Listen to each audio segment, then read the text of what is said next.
En phase équinoxiale, en réalité, vraiment ce que j'ai pu dire ces derniers temps, il y a une forme de dégradation. On dégrade la situation dans laquelle on se trouve.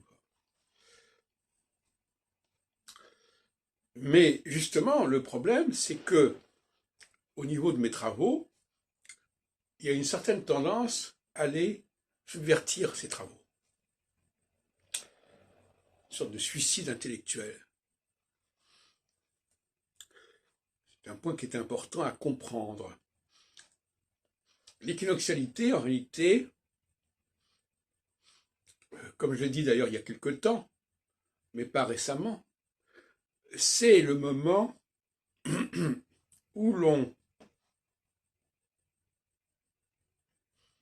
est dans une certaine forme de faiblesse.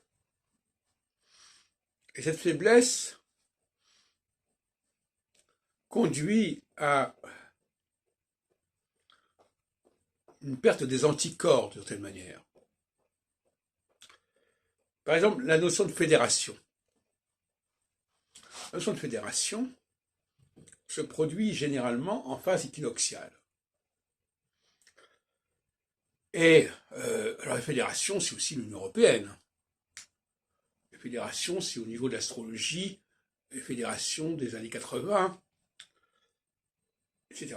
Donc le mot fédération est un mot qui peut sembler positif, par certains côtés, mais qui en réalité est le symptôme d'une faiblesse, d'une fragilité.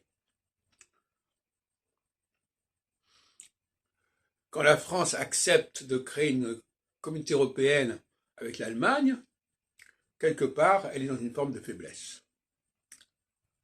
Des deux côtés d'ailleurs. Quand André Barbeau s'aborde l'astrologie avec son indice cyclique, parce qu'il faut bien parler d'un sabordage, il renonce même au nom des planètes, il renonce même au nom des signes zodiacaux. Donc il y a quelque chose quand même de déperdition qui est programmé à ce niveau-là. Sans parler, au moment du changement de phase vers la l'équinoxialité, d'astroflash. Donc quelque part, à un moment donné, la personne scie la branche sur laquelle elle est perchée. Et ça, c'est une des caractéristiques de la phase équinoxiale.